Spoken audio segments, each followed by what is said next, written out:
Akuntansi pertanggungjawaban atau responsibility accounting adalah sistem akuntansi yang mengakui berbagai pusat tanggung jawab pada keseluruhan organisasi dan mencerminkan rencana serta tindakan setiap pusat tanggung jawab itu dengan menetapkan penghasilan dan biaya tertentu bagi pusat yang memiliki tanggung jawab bersangkutan. Beberapa hal yang menjadi syarat membentuk dan mempertahankan sistem akuntansi pertanggungjawaban yaitu 1. Alokasi dan pengelompokan tanggung jawab, 2. Sesuai bagian organisasi, dan 3. Anggaran yang jelas. Jenis pusat pertanggungjawaban. Yang pertama ada pusat biaya, yang kedua pusat laba, dan yang ketiga pusat investasi. Pusat biaya adalah bagian terkecil dari kegiatan atau bidang tanggung jawab di mana biaya diakumulasikan. Yang kedua, pusat laba adalah salah satu bagian perusahaan yang seringkali disebut sebagai divisi yang bertanggung jawab atas pendapatan maupun pengeluaran perusahaan. Dan ketiga, pusat investasi adalah salah satu bagian perusahaan yang bertanggung jawab atas pendapatan dan biaya secara sekaligus dihubungkan dengan modal yang digunakan oleh bagian tersebut. Selanjutnya ada faktor perilaku manusia yang mendukung tercapainya target dari perusahaan. Yang pertama, keteladanan. Contoh dari keteladanan dari setiap manajer departemen dalam memenuhi tanggung jawab atas biaya dan laba yang mereka gariskan berpengaruh terhadap seluruh anggota departemen tersebut. Yang kedua, motivasi yang dimiliki oleh seluruh anggota departemen untuk mencapai target-target yang telah ditetapkan akan menjadi pendorong utama dalam mencapai keberhasilan departemen. Dan yang ketiga, komunikasi. Komunikasi yang intensif dan efektif antar anggota organisasi, antara penyedia dengan manajer ataupun semua departemen berpengaruh kemampuan organisasi dalam mencapai target yang ditetapkan.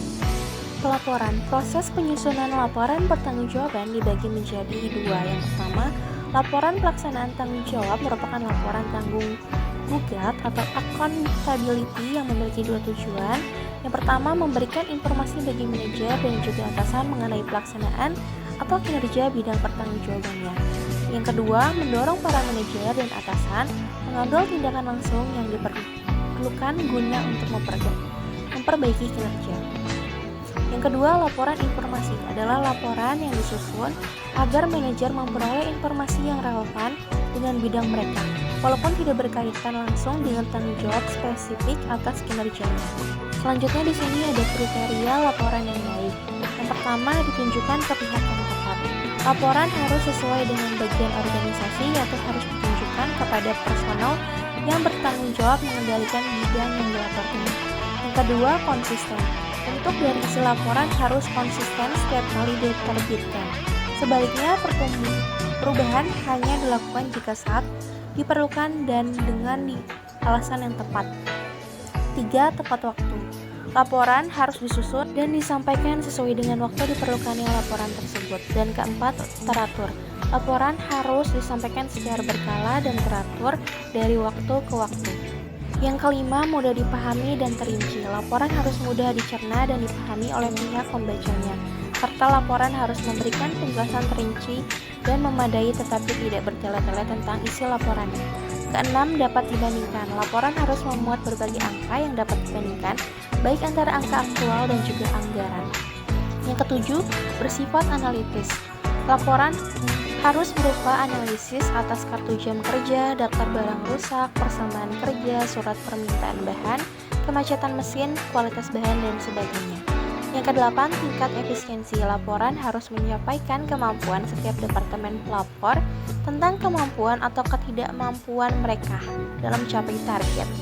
Selanjutnya, alokasi biaya. Biaya dikeluarkan dan dialokasikan dengan tujuan untuk meramalkan dampak ekonomi dari keputusan yang dibuat para pengelola perusahaan. Kedua, memberikan motivasi bagi para pengelola organisasi. Ketiga, pengukuran pendapatan atau laba atau aktiva dan aset. Dan yang terakhir, penetapan harga. Faktor yang mempengaruhi pengendalian biaya secara pertanggungjawaban Ada 3, yang pertama faktor internal, yaitu berupa produktivitas unit kerja, perilaku biaya, tenaga kerja yang digunakan, kekerabatan para pekerja, dan lain-lain. Yang kedua, saling ketergantungan departemen lain. Ada 3 poin, yaitu pertama, keandalan setiap departemen, kedua, kerjasama antar departemen, dan ketiga, keluasan setiap departemen. Faktor ketiga, ada faktor lingkungan, yaitu berupa pangsa pasar yang dimiliki, kedua, pendapatan agen dan rekanan, ketiga, tingkat inflasi, keempat, stabilitas politik, nilai tukar mata uang, dan lain sebagainya.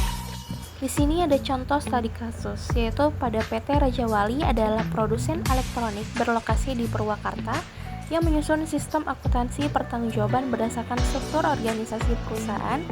Sebagian struktur organisasi dimiliki perusahaan sebagai berikut, yang dimana direktur utama membawahi 3 direktur, sedangkan direktur produksi membawahi manajer bahan, produk akhir, dan pabrikasi.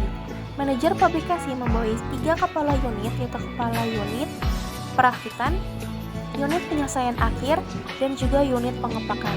Sedangkan kepala unit perakitan membawahi 3 kepala bagian, yaitu kepala bagian komponen dasar, komponen penunjang, dan juga bagian pekerja pabrik.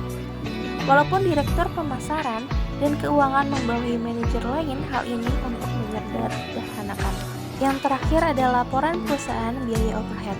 Laporan disusun dalam sistem pertanggungjawaban mengikuti struktur organisasi. 3 kepala bagian mempertanggungjawabkan biaya kepada kepala perakitan. Kepala unit perakitan termasuk 2 kepala unit lainnya mempertanggungjawabkan dan melaporkan biaya departemen yang dikelolanya kepada manajer produksi. Sedangkan direktur produksi bersama 2 direktur lainnya mempertanggungjawabkan dan melaporkan biaya yang dikelolanya kepada direktur utama perusahaan. Dengan pola ini, sistem pertanggungjawaban dan pelaporan biaya dikelola masing-masing pelaksana organisasi sesuai dengan struktur organisasi yang dimiliki oleh perusahaan. Dengan membandingkan terhadap anggaran yang telah disusun, sistem pengendalian biaya pada perusahaan lebih mudah untuk dilaksanakan.